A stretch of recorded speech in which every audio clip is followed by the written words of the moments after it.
দুর্গাপূজা বাঙালির সর্বশ্রেষ্ঠ উৎসব। কিন্তু এই দুর্গাপূজার পৌরাণিক পটভূমিটা ঠিক কী, আর এই দুর্গাপূজা সূচনা ঠিক কবে হয়েছিল? দেবী দুর্গা, যিনি আমাদের কাছে শুভ শক্তির প্রতীক। মার্কণ্ডেয় পুরাণের দেবী মহাত্মা অংশে বর্ণিত আছে, মহিষাসুর নামক এক অসুরকে বধ করে সমগ্র দেবকুল সহ মর্তলোককে অশুভ শক্তির হাত থেকে রক্ষা করেছিলেন দেবী দুর্গা, এবং যা আমরা ছোটবেলা থেকে সচরাচর শুনে আসছি। কিন্তু মর্তলোকে দেবী দুর্গার পূজার প্রচলন ঠিক কবে হয়? শাস্ত্রমতে বসন্তকালে দেবী দুর্গার পূজার বিধান থাকলেও আমরা সবাই জানি রামায়ণে রামচন্দ্র রাবণকে পরাস্ত করার উপলক্ষ নিয়ে দেবী দুর্গাকে শরৎকালে আহ্বান জানিয়েছিলেন, যা আমাদের কাছে অকালবোধন নামে পরিচিত।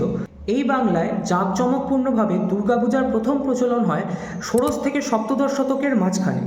রাজশাহীর তাহিরপুরের রাজা কংসনারায়ণ প্রথম জাঁকজমকপূর্ণভাবে এই বাংলায় দুর্গাপূজার প্রচলন করেন, কিন্তু তা ছিল মূলত রাজবাড়ির ব্যক্তিগত পূজা। এরপর অষ্টাদশ শতকে যখন এই বাংলায় ব্রিটিশ শাসন প্রতিষ্ঠা পায়, তখন বিভিন্ন ধনী জমিদাররা নিজেদের প্রভাব আর বিত্ত প্রদর্শনীর জন্য এই বাংলায় জাঁকজমকপূর্ণভাবে দুর্গাপূজার প্রচলন শুরু করেন, যেখানে উল্লেখযোগ্যভাবে নিমন্ত্রিত থাকতেন বিভিন্ন ইংরেজ শাসক আর অতিথিরা। যে এর মধ্যে একটি উল্লেখযোগ্য পুজো ছিল উত্তর কলকাতার শোভাবাজার রাজবাড়ির 1757 খ্রিস্টাব্দ থেকে শুরু হওয়া রাজা নবকৃষ্ণদেবের দুর্গাপূজা। তারপর অষ্টাদশ শতকের শেষ দিকে ব্যক্তিগত পূজা বাদ দিয়েও বাংলায় প্রথম সাধারণ মানুষের উদ্যোগে দুর্গাপূজার প্রচলন শুরু হয়।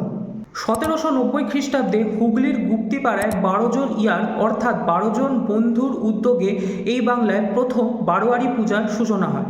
এই বারোয়ারি পূজা এরপর সর্বজনীন পূজার রূপ নেয় বিংশ শতকের শুরুর দিকে।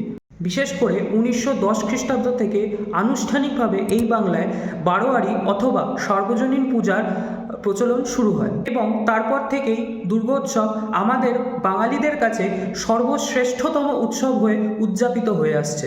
এরপর 2021 সালে ইউনেস্কো আমাদের এই বাঙালিদের শ্রেষ্ঠ উৎসব দুর্গাপূজাকে intangible cultural heritage of humanity নামে আখ্যা দিয়েছে, যা বাঙালির ঐতিহ্যকে বিশ্বের দরবারে অন্যতম শ্রেষ্ঠ হিসেবে প্রতিষ্ঠা করে।